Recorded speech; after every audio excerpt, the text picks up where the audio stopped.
À tous les Congolais, pour vous dire la situation actuelle de notre pays, où ils allaient préoccupés par une information, où ils allaient couper sa kanda même na mwana muke, bébé a des ans, ayoki ki kamera kobima, ayoki kanda. Bonani, nous sommes dans un pays des droits. Oyo tozali ba respectuer des textes de notre pays. On ne peut pas aujourd'hui m'expliquer moi, Congolais que je suis, que Moutouaï Bimbongo a l'état à côté de prison, il faut pas libérer sous prétexte que non, coronavirus. Aujourd'hui, bon, que je vais tout droit au but. Pourquoi? Parce que les éléments comme plus tous autres kayango, tous autres perdre crédibilité, il y a cause à la soit ba géris, ba panzi sangou, soit ba n'importe quel Congolais ba côté les mela, ma benamboka. On trouve qu'il y a un complot à haut niveau. Complot entre ministre de la santé, ministre de la justice, docteur Mouyembe et le prévenu voleur. Comment les lots Namboko Yabiso, Bakoki Kobimisa, prisonnier, comme motif, non, coronavirus c'est continue à prison, soit on veut désengorger. On veut désengorger la prison. Avec un nombre de prisonniers, 54 personnes. Est-ce que pour désengorger prison, Yamakala, 50 personnes sur 9000 personnes détenues dans la prison, vous ne savez rien? Et qu'est-ce qui a fait que Combo et Kamere s'est retrouvé sur la liste? Il y a 54 personnes. Nous sommes dans un pays où nous devons quand même respecter les lois de notre pays. Kamere sera fixé sur Naye, Mukoloya le 11. Les autres, vous allez le 6. Bolimbo Bimissé, soit Nabutu, soit Lodi. Liberté provisoire, ils ont 3 jours. Pour avant Samba, et Tikali 3 jours. Quand vous me dites que non, il faut quand même retrouver liberté provisoire. Pendant que les 11 déjà sont Kotabolo. Déjà, les lundis, bah, fixé sur peine, Kosamba n'a pas Kokozala condamné. Mais vous allez me dire que non, à la liberté provisoire, les loups. Mais les prisonniers, nous sommes plus des années. Nous avons handicapé dans Zakunati les loups. Loucha Bazakuna. Ils ont déjà fait 5 ans, 10 ans. Sélection au Bossali, on a que caméra se retrouve dans l'Itouana. Et où tu sur base de quels critères? Son nom s'est retrouvé sur la liste de 54 personnes. Par quelle magie? Parce qu'il y avait d'autres personnes. Oh, bah c'est Basali Pen de la Bango et comme Inasuka, il faut les locaux tout babima. Cette mesure est mis avec beaucoup de complaisance, avec corruption à Kati, avec Makamwebele. Et je regrette que le ministre Pénan, Yakash, a signé Pénan Mukandawana. Docteur Etienne. Il fallait refuser avec courage. Pourquoi? Kamera a condamné. Ceux qui ont condamné, moi je vous dis condamné pour vol et détournement des deniers publics. Ceux qui ont condamné, mais va condamner dans 3 ou 4 jours. Faut-il signer sur ces documents-là? Force sécurité, papa. Aux alliés ministres, tu as le droit de signer ou de refuser. Tu as signé maintenant sous prétexte que non, aux alliés secteur Nayo, aux alliés médecins, aux alliés docteurs Lelo, aux alliés ministres de la Santé. Alors c'est long. Demande Yamouyembe. C'est long. Demande à Batou. Qui vous a dit que Mongo Kota Moulate entre Kamere et Mouyembe? Et puis, est suscité un raisonnement quelque part. Maintenant, Mouyembe Balobi n'est non. Comme Balobi coronavirus, c'est comme quand il y a Ndolo, donc dans ma calapé. Mais Balobi coronavirus, c'est un Ndolo. Prison Ndolo, les prison Moussous, Maka, les prison Moussous. Non, mais comme il connaît. Mais s'il faut pour éviter, Balomoulaka prisonnier, Batindi, la prison Moussous. Nous avons beaucoup de prisons ici. Tout ça,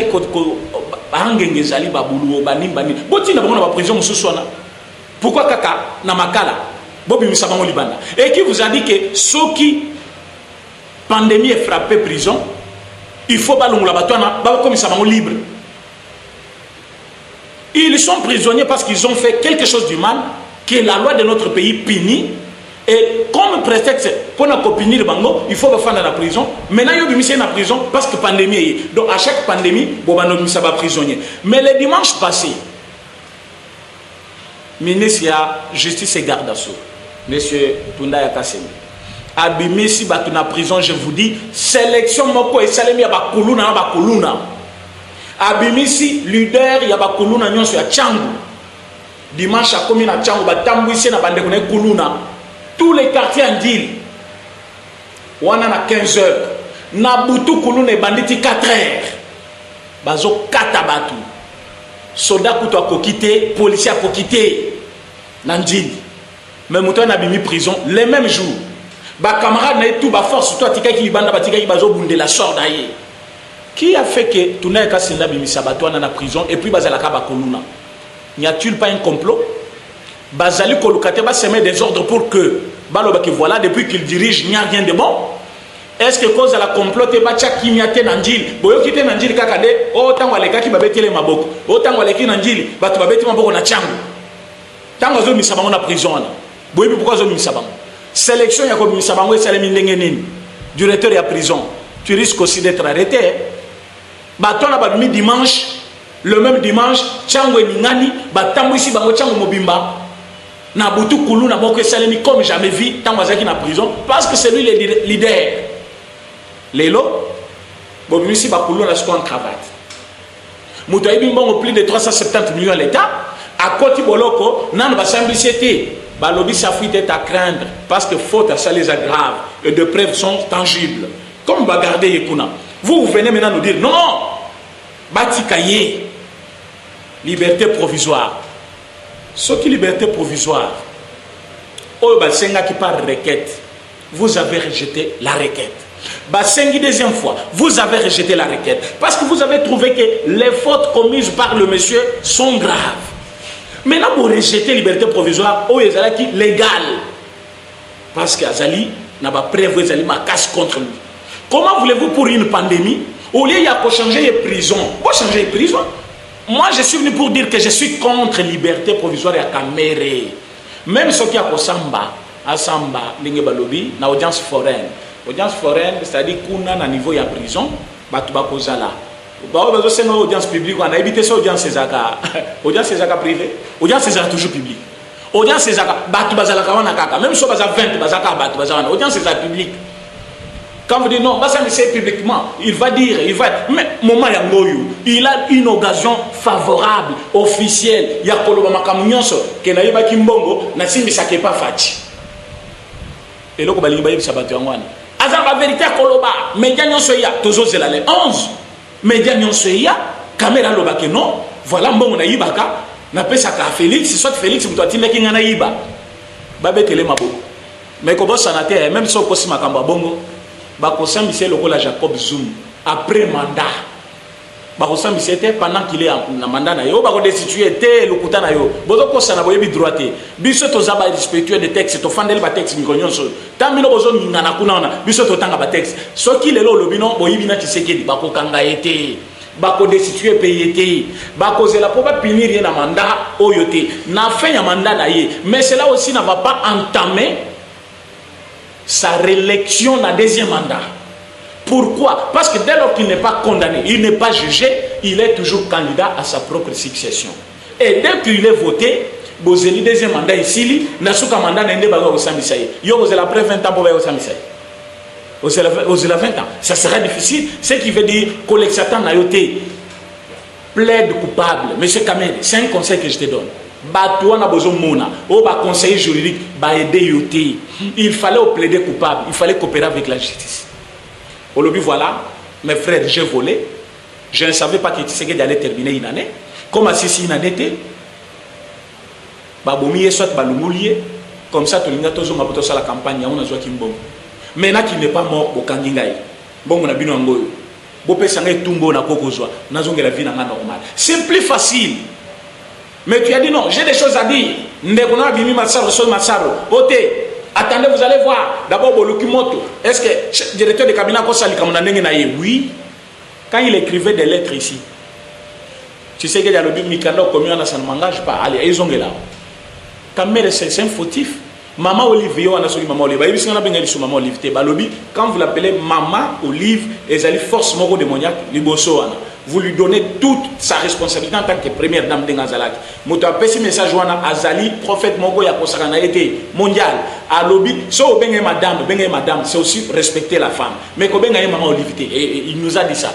Cette dame là, abimisi mbongo na ye batie na coffre boyebi moto akenda kotripote code po abimisa mbongo na coffre monsieur Camere moto alobi likambo c'est maman Olive na kati ya video ozomona ya fandi na moment ya campagne ya Shadari alobi likambo yo vraiment il faut bazongela image wana bazongela pour pas comprendre que muyibi na ye bandi lelo te maman Olive a dit madame Olive nalobi madame Olive nazongela lelo wana mingi les puissance démoniaque il faut qu'on rejette en combat Yesu première dame azamboko maman Denise Nyakeru Tshisekedi c'est ça la première dame ba cadeau 18 ans on sala bato ba cadeau telelo comme okabola ba cadeau ezangatina bato bazo kufa na hôpital tozana respirateur moko ki chassa mobimba respirateur ezate mais 18 ans na bino musali bosali soki mboka na kati ya nani bozata na respirateur te lelo bana bitike baleki ba na lebele taux de mortalité ne Congo mobutu atika yango boite maintenant vous avez infiltré le Congo le plus haut sommet d'Enge Kabila père alobaki oui Kabila le père alobaki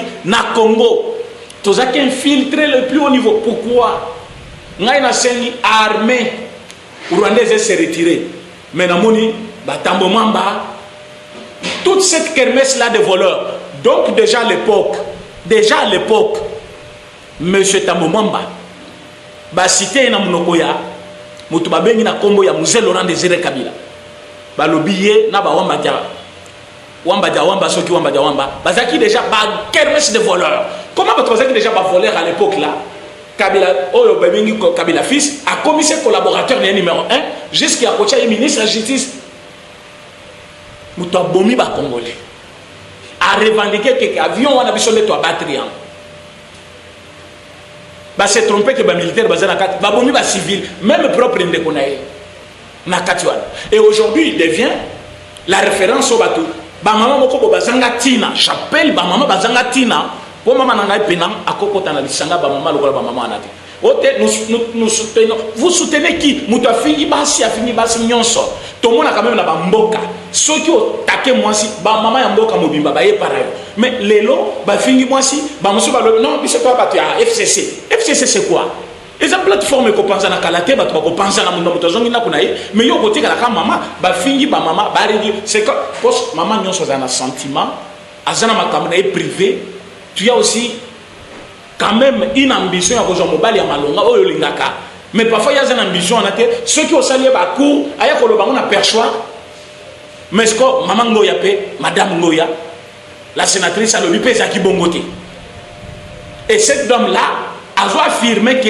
il n'a fait qu'une demande mais derrière lui 84 sénateurs bazali et je regrette aujourd'hui 84 sénateurs o balobaki maman Ngoya comment mukanda tout la demande d'explication il y a 4 millions de dollars salle de congrès papa atabino moko salle ka ya congrès il y a 100 personnes place 100 personnes bakoko fanda 100 personnes est-ce qu'il y a 100 personnes bakoko fanda même si on va bongisa ngondenge nini et cause 1 million et cause même 200 000 dollars mais bazo 4 millions basil sinango musala wana marché de gré à gré et bino bo fandi kuna bo bimino tete ko soutenir Tambo Mwamba vous allez chuter avec la pétition de M. René.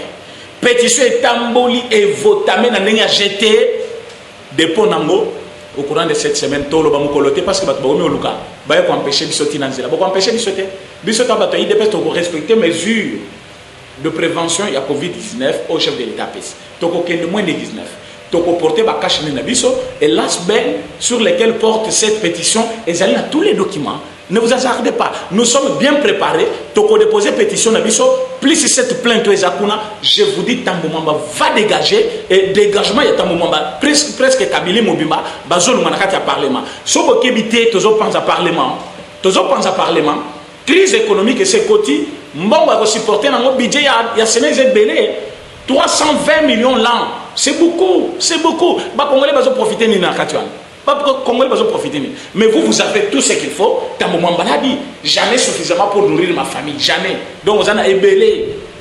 Madame Ngoya Nazana Ngote, 12 ans sénatrice Yazana Ngote. Alobi aleki na mayele na Sénat. Pour vivre kuna tamulayi koleka yo, yo ane mokota la barrière aux sal. Kengo ndo la sala barrière bote. Pour yo sali yango. C'est parce que tu es immature, immoral, c'est toi. Voilà pourquoi nous, à notre niveau, tout le monde qui est pour la commettre yo contre mur. Nous avons utilisé les moyens officiels les années. Nous allons déposer notre pétition. Batu nyonso o ba votaki pétition. Bo accompagner biso parce que pétition monsieur zo ya pona batu mususu mais ba oyo ba meki place à mabe caméra côté kala kobima té. Pourquoi je le dis? Demande ya caméra comme un individu. Ministre ya communication média. Azotanga yango na compte rendu. Mais ça c'est quoi? Ça c'est quoi? Caméra. Bon, dans l'ordre du jour, ceux qui vont soumettre qui problème d'abord va rejeter yango na conseil des ministres. Comment la compte rendu aux autres Komboana? Est-ce que le conseil des ministres c'est ça qui pour la caméra? Le conseil des ministres c'est pour le peuple congolais. Balobeli makamwamboka. Mais na kati compte rendu na yo, tu veux personnaliser compte rendu, il y a réunion, il y a ministre, il y a président de la République. Il y a un conseil des ministres. Aux autres il y a un individu na kati inculpé pour vol. Likambo soni. Bakango attaqué moi na sala qui problème. Bakango ke obundaki, bakango ke baiko attaquer yo na société. Mais yo yebi biloko wa l'état ba peso pesa batu. Likambo soni. Mais bozo le belango pas avec courage. Oh innocent kobim. Caméra ne sera pas dehors. Sujet mobimba ya lelo ezaki sujet ya koyebisa peuple congolais. Kendeko Caméra reste en prison.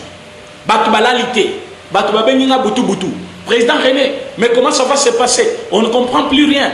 Comment beaucoup de sa caméra botika yanga lobi non, tu ministre caméra était.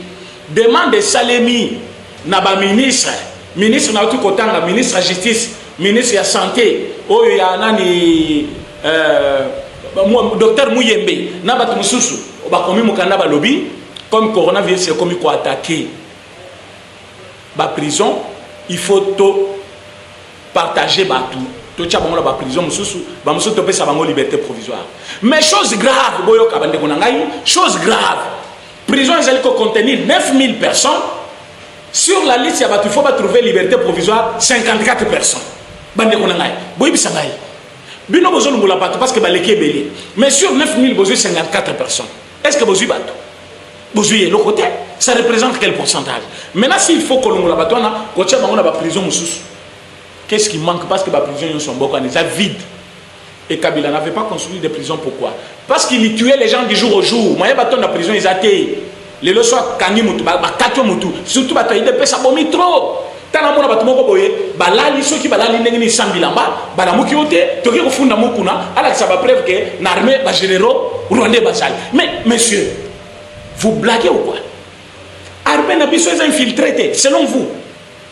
Est-ce que Moukuna Moutou a l'impression que est-ce que Kabila le père a l'obéi na tant que caméra zali ko dirigeant l'Assemblée nationale. Vous n'avez pas vu. Vous n'avez pas vu. Bazali Kolobelango na parlement qui est armé na biso zali infiltré. Bon, oh le loi comme ministre de la défense na niveau ya Rwanda azalaki na armé na biso à la tête ya armée comme général chef d'état-major terrestre. Boyebi bien. James Kabarebe, Azaki Arménie. James Kabarebe, Azaki dirigeant Arménie. Armée congolaise, tant que vous avez bango. Atiki combien de généraux na kati armée na biso? Tant que vous avez pas cité les biso ba Combo, to banako cité belé, ba cité ki bisengimani awa. Regardez bien l'identité de ce monsieur là. Parce que bolingi que non justice, bon funda ne bo mesana ko funda. Bofundi Mukuna par rapport à Nîmes. Moi je soutiens Mukuna. Nakati armée na biso, toza infiltré. Toza infiltré. Infiltré. Mais et bon Kayimbi va suspendre qui pone. A quoi fait suspension pone. Avec vos informations, il y a armée na biso quoi peut banal. Je suis en train de vous dire ceci. Kamere a fait sa part. Il y a koyiba mongo l'État. La justice doit faire aussi sa part. Yakukangaye.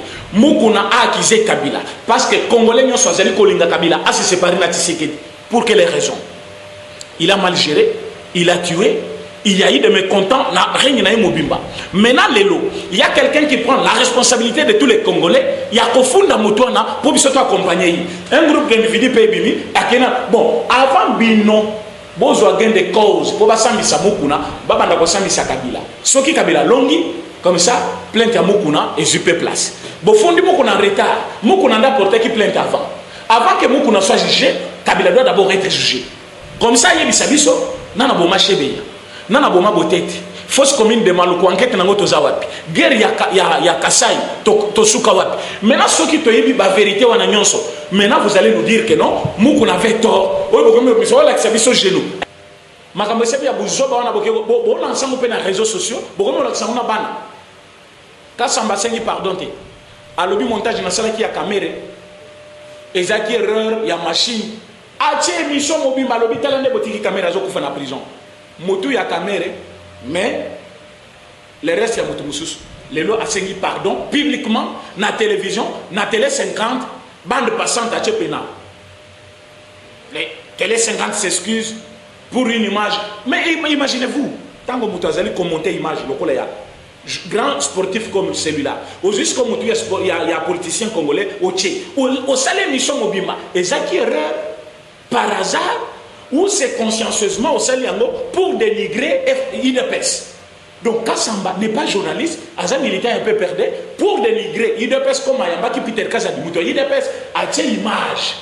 Il y a le côté à caméra qui caméra dans la prison mais c'est l'intox c'est PG bah problème il faut qu'on kanga ba toi net Kasamba il fallait aller juger pourquoi pour Kasamba il fallait ba tunyo so ba soutenir la caméra ba mona caméra ça na étape mon cause alina kufa tala caméra zobela après ba caméra zo kufa na timbie bato yi de pesi batike na prison azokufa bali continue na hôpitalité azali ko intoxiquer batu ba s'attaquer na bato yi de pesi comme ça mboka ekota kao maintenant vous voulez laisser maintenant lui-même demande pardon ce qui a salaki montage pour la caméra qu'est-ce qui manque qui a sala montage pour na mokuna montage ya caméra o ya salaki o caméra za mourant na hôpital après aye ko la yango te les lorsque tu as la télévision, Azo Senga Mokuna, alors la vérité sur vidéo, c'est du mensonge aussi. Pour citer, parce que je ne vais pas être trop long aujourd'hui, je vais vous dire une chose, mes chers amis. M. Kamer est inculpé pour n'avoir fait qui lui sont propres à lui, ça n'engage pas le président de la République. Atabache le mino caméra ya RTV, RTNC. Boluki refi boluki ba France 24 non ba média nyonso boye bien mine nona boche yango caméra tout ce qu'il va dire selon ba avocat selon ba juge baza déjà na infraction caméra sali enrichissement illicite ça n'engage pas le président chef de l'État ba continue à compte ya caméra ba kutimbo bebele ba monika comme plus riche na tamuke ba benyango enrichissement illicite ba yibi provenance ya mbongo anate c'est là comment vous voulez-vous que et que toucher chef de l'État infraction à mi-balé, lobby, corruption à grande échelle. Donc, Monique n'a pas marché, les équipes attribué, bazo côté seulement mingi avant attribuer marché wana. Comment ça va prendre le chef de l'État? Infraction il y a missa, lobby les détournements de deniers publics. Monique va payer mbongo. C'est-à-dire, quand elle va décaisser autant pour appeler sa moto songolo, il y a kamati mbongo wana, allez yango. Comment voulez-vous que problème où il y a yemoko a détourné mon papa ça qui a coupé sa moto songolo. Bolobino chef de l'État répond de peine à Eloquan. Chef de l'État qui répond Kamere reste en prison. Je répète, Kamere reste en prison. Bakoti kala ko libéré été. Ote tant balobi ba proposer qui na conseil des ministres demande à ba ministre mi balé les corrompus on a cité na muyembe corrompu aussi. Yangwa zali ko lingate jeune wana ya, il faut le jeune docteur ayawa. Makambo ya Ebola tala muyembe si tu étais fort na makambo Ebola. Tu as fait ta part. Nous t'applaudissons, tu nous as aidés. Mais celui qui t'avait choisi, c'est Félix Tshisekedi. Kabila Riba Kiyo, mais il ne t'a jamais pris. Pourquoi Atika Kiyo? Parce qu'il ne voulait pas que Batubabi Kana Congo. Ebola, si Batuna Est. Mais quand Tshisekedi est venu, il a dit l'homme qu'il faut à la place qu'il faut. Si tu n'es pas mathématicien, parce que enseignant mathématiques, ceux qui ont la chimie, parce que chimiste, c'était Mouyemba Azali, Mouyembi Mounene na Makambo ya Makamboana. Bozoye, Bazuye, Abik Sibat. Quand il s'agissait, il y a un grand financier à qui kozwa ndeko mususu kaka ya province bato bazomona comme si balingi chef de l'État ou chef de l'État ko linga bangote à qui kozwa ndeko matungulu sasa mutu abandu atie wana quand il s'agissait de son cabinet à qui kozwa directeur de cabinet na ya adjoint kolongele toujours na bandu atie wana quand il s'agit de collaborateurs azui kinke mulumba azali mutu abandu atie bango wana c'est comme ça dans cette optique alors baki na fayulu chalobo to simbana to salisa Congo alobite loboko eza salité lelo yo na confiné kuna confiné akomo senga mbongo ya ko vivre na likolo anini buzo beleke belé pona nini il est là alingi koina moninga jusqu'à la fin. Maintenant, pendant que nous travaillons au Congo, c'est un groupe de gens qui s'élèvent comme ça. Au détambour, on ne partira pas du Sénat.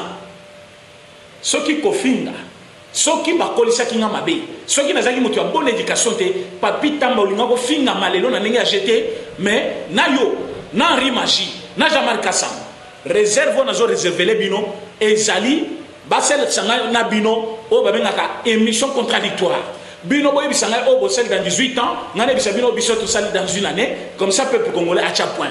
Parce que vous êtes là en train de me dire, ce que vous dites là, ça s'appelle médisance. Vous ne faites rien. Vous ne faites que parloter. Papi Tambalobi, non, et donc c'est dans le Sénat, et c'est la démocratie. Ce n'est pas la démocratie, il n'y a pas eu une discussion entre des collègues, mais il y a eu des injures, des propos injuriés envers ton collègue. C'est punissable par la loi. Kamere reste en prison. Pourquoi je l'ai dit? Kamere reste en prison parce que demande de liberté naïe, va rejeter yango. Demande de liberté naïe, bazo salanga sinike ngonge kei. Moi en tant que votre frère, je suis très content. Pourquoi? Parce que ce n'est pas le Congo kande yaka. Oh, batu basalinga remarque, c'est bien, j'ai accepté. Otika kande leki, kande leki. Kande kosi la tena makamba boy na Congo. Comment voulez-vous que nous ayons candidaté n'a pas ministre aboy? Ça c'est quelle sorte de ministre? Donc tout le cas c'est là. Alingi kokosala eloko babengaka interférence. Justice est indépendante, article 119 de notre constitution. Mais tout le cas c'est là comment mi kanda dans tous les sens. Alingi ba procureur ba koma yaye. Abosani que chef de l'état moment qui ba procureur ya sika. Le dossier ya Kamere. Comment on reproche à Kamere? Comment on linga Kamere? Comment on luka bonheur à Kamere abima? Je trouve qu'il y a eu complicité. Rapprochement entre MLC, Tunda Kasenda, Bochab et les autres. Je vous dis, Sobotali Batito ceux qui moussou soit la so ya mande febele, ou comme le colonel, ceux qui en rimagie. A comme qu'on ait na télévision il y a failli. Vous voyez pourquoi? Ils sont devenus un. Cible Nango Félix. Et vous pensez que nous sommes en train de dormir? Non. Au ministre, il y a fonction publique. À manquer chef de l'État, Botiki. Totiki te. Tant que nous avons dénoncé, nous prenons le monde en témoin. Nous allons frapper. C'était en 2019. Vous avez dit Kamere ne sera jamais arrêté. Kamere a fait. Mais le jour que nous avons dit que Kamere sera arrêté, la justice a fait son travail. Ils ont acharnement d'empêcher pendant 2023. Je vous dis cette majorité que vous pensez qu'elle est forte. Ils allaient empêcher Bisso. Kabila besoin on a fort. Il ne nous empêche à rien. Nous allons frapper. C'est pour bientôt. Parce que le lobby, je vous dis cette information, elle a ici Batunzal. Tant que caméra Zubi. Mais je suis venu répondre une fois pour vous dire, c'était une demande que, comme Bazaliko désengorger la prison de Makala, il faut que ça va prisonnier. Mais sur autant de prisonniers au Bazar Makala, il nous enlève seulement 54. La liste sur laquelle les noms de Kamere figurent. Sur base de quelles caractéristiques Oya s'est retrouvé dans la liste. Il y a eu quelle prélection pour qu'il y ait la liste. On ne trouve pas le soubassement de sa désignation comme il faut recouvrir liberté provisoire pendant que fixation est dans 4 jours. Ça n'a plus son sens d'être. Et là, il faut fixer la kimia. Vous allez dissoudre le Parlement. Quand je l'ai dit comme ça, je ne suis pas quelqu'un à parler en vain. Je vous dis Parlement, il faut penser. Il faut être en silence. Mabé FCC est comme Belé et Ibani. Ils montent des trucs chaque jour pour nous empêcher. Et où tu vas créer le secrétariat général, il y a Kabila. 670 000 $ pour la Kabila. Papa, avantage, il n'y a pas de veuves dans ce pays. Il n'y a pas des orphelins dans ce pays. On n'a pas des hôpitaux dans ce pays. Il y a des écoles qui fonctionnent. Les enfants sont à même école, étudient à même l'école. Mais vous pensez que chacun a compte 670 000 $ chaque mois sous prétexte au secrétariat général. Au lieu d'aller dans le problème, il y a un premier ministre. Le problème social à peuple congolais. Au monde, il y a un côté. Kabila, Kabila est déjà en bonne vie parce qu'il fut président 18 ans. Ceux qui besoin de l'élo, c'est le secrétariat. Mais bon, peuple a le bureau qui m'a dit. Vous ne pouvez pas pallier. Naba commerçant na biso awa. Batunyon so ba outi poto, ba ye ko investir. Ba muso ba na ba projet ba zonga nango. Muto outi poto na projet. Ote projet ko senga mo, mais vous financez qui? FPI musana moni. Et finance kabanane. Il y a des mamans qui vendent ici. Ba indien, ba zo ko kabela biso ba cantine ya ko sokola maboko. Mais tous ces gens ici, il faut vous payer ça bon. Vraiment ce genre na ko lobela ngolobi. Vous payez singa kanda déjà. Merci beaucoup. Je remercie déjà les chefs de l'État. Pour me dire contre tous les ministres Zamakasi. Le chef de l'État a dit, ministre Nyonso, dès lors qu'il est nommé ministre, a un parti politique. Ministre Nyonso allez agir selon impulsion à parti politique ou plateforme politique vous êtes en train de commettre une infraction. Alors attendez-vous que je vais agir d'une manière que vous ne connaissez pas. Chef de l'État, merci. Pour cette fois-ci, au cachet, au sale. C'est comme ça un président. Il ne faut pas dire au lobby, je vais agir dans n'importe quelle manière. Manière à moi, vous années. Au Kolo Balelo, nous avons 5 ministres. Gouvernement, il y a 5 ministères régaliens. Ministre de la Défense, ministre de la Justice, ministre de l'Intérieur, ministre de... Donc, le reste, c'est le Tobaki Bamouliban. Pourquoi on ne peut pas demeurer dans un pays où chacun fait sa loi? Alors, je pense que il faut frapper Yango. Et puis, Nalumbango. Ba ministre, ba l'équipe Bouzoba, ba député, ba l'équipe Bouzoba, ba sénateur, ba l'équipe Bouzoba, ils ne respectent pas la loi du pays, ils ne respectent pas le peuple congolais. Merci beaucoup, à demain. Confiez-nous votre image et laissez-nous la transformer en une identité forte grâce à un accompagnement sur mesure et un suivi personnalisé. De la communication institutionnelle au marketing politique et commercial, Eshima vous apporte des solutions grâce à une parfaite connaissance des outils de l'information et de la communication. Contact 085 113 44 44 085 113 44 44. Eshima Magazine, un nouveau standard d'information.